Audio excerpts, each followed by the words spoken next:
La garde des Sceaux, Oui. je souhaiterais vous interroger sur la question de la protection des données personnelles dans le cadre de la sortie du confinement. Au sein du gouvernement, vous êtes plusieurs à être chargés de cette question, ou du moins à vous être exprimés sur le sujet, vous-même bien sûr, mais aussi vos collègues M. Castaner ou M. Haut. La question du recours à une application de tracing ou de tracking ne semble pas exclue à l'instant où nous parlons, et la question d'un débat au Parlement sur ce sujet précis a même été évoquée. Je vous sais très attentive à l'équilibre qu'il faudra trouver entre la protection des libertés d'une part et la nécessité d'apporter la plus grande sécurité sanitaire à nos compatriotes dans une période exceptionnelle à bien des égards. Le RGPD offre un cadre normatif qui repose sur des principes auxquels la France tient énormément depuis 1978 et sur lesquels il est très difficile d'envisager de revenir, même temporairement, sans atteindre des notions aussi essentielles que celles du consentement ou celles du droit d'accès. Alors, Madame la Ministre, je voudrais savoir si vous considérez que la mise en œuvre d'un tel outil, plus ou moins intrusif d'ailleurs, pourrait se faire à droit français constant, à droit européen constant, ou alors pensez-vous qu'il faille envisager une modification de notre droit national, c'est-à-dire de la loi, ou alors du droit communautaire? Je vous remercie. Madame la garde des Sceaux.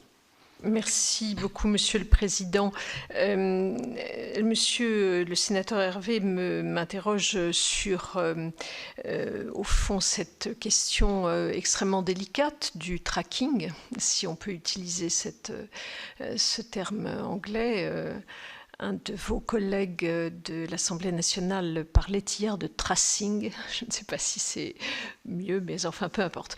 Il est vrai qu'aujourd'hui, la France explore de multiples solutions pour à la fois analyser la compréhension épidémiologique de ce que nous vivons, pour également améliorer le traitement sanitaire de la crise et puis pour envisager quelles pourraient être les différentes hypothèses de déconfinement. Parmi ces solutions figurent des solutions technologiques, mais qui ne peuvent être que complémentaires à bien d'autres solutions. Moi, je voudrais simplement dire ici deux choses, c'est que d'une part, il ne faut préjuger ni la faisabilité de ces techniques, puisqu'aujourd'hui elles n'existent pas au moment où nous parlons, ni même leur utilité. Donc c'est la première mise en garde. Il y a des réflexions qui sont conduites, je crois, par des laboratoires comme l'INRIA, etc. Mais aujourd'hui, on ne peut pas préjuger ni la faisabilité ni l'utilité de ces techniques.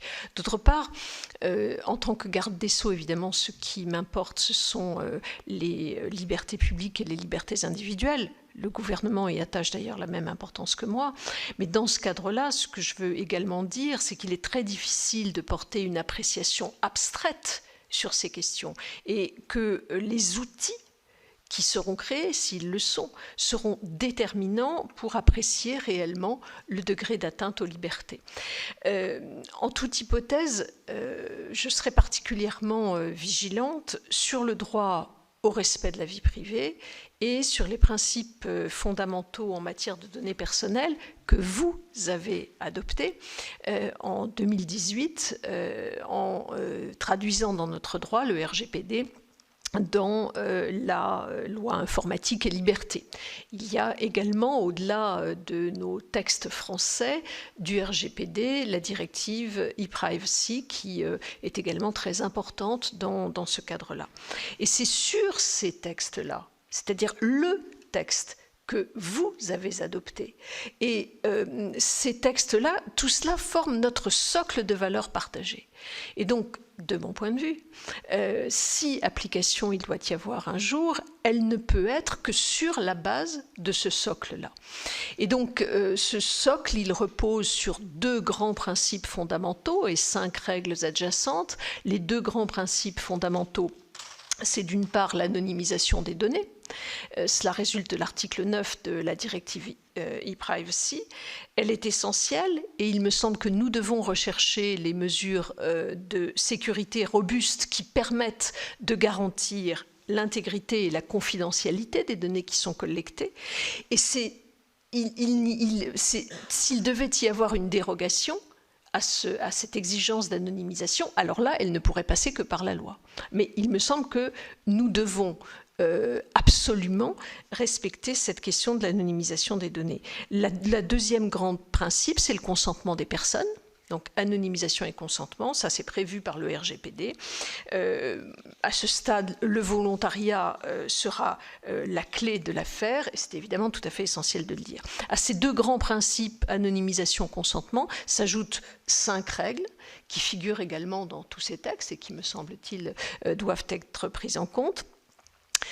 Tout d'abord, le fait que les finalités qui sont poursuivies doivent reposer sur des bases juridiques solides. Et donc ces bases juridiques, on peut les trouver là encore dans le RGPD. Je pense notamment à l'article 6 qui prévoit, je cite, la sauvegarde des intérêts vitaux de la personne concernée ou d'une autre personne physique. Donc robustesse de la base juridique. Ces dispositifs ne peuvent être mis en œuvre que de façon provisoire. Deuxième règle. Troisième règle importante, les données collectées, ce sont des principes, Monsieur le Président Bas, que vous avez cités à plusieurs reprises dans votre propos introductif. Les données collectées doivent être strictement nécessaires au regard de la finalité poursuivie et elles doivent être conservées exclusivement pour une durée qui serait proportionnée à cette finalité. Quatrième règle, information transparente des personnes sur les traitements envisagés, c'est au fond donner le code source. Et enfin, cinquième règle, des garanties qui doivent être prévues en termes de recours. Et donc, c'est cet ensemble, je n'invente rien en disant cela, hein, je ne fais que redire devant vous ce qui constitue la base juridique que nous avons portée ensemble. Et donc, c'est dans ce cadre-là, me semble-t-il, que peuvent être réfléchies les différentes hypothèses technologiques auxquelles on peut aujourd'hui penser. Vraiment, je crois pouvoir dire que la volonté du gouvernement est que ce projet, s'il a lieu un jour, s'il prend naissance un jour, s'inscrive dans le cadre que je viens de rappeler, qui est le cadre des libertés individuelles. Pardonnez-moi d'avoir été un peu longue, mais je crois que c'est important.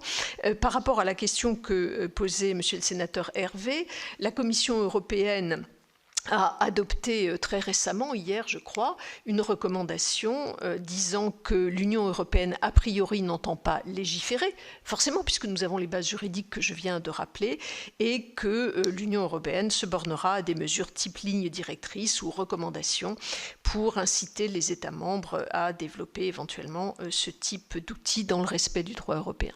Donc voilà quelle est ma position très claire sur ce sujet, c'est vraiment le respect total des règles que nous avons adoptées. À Madame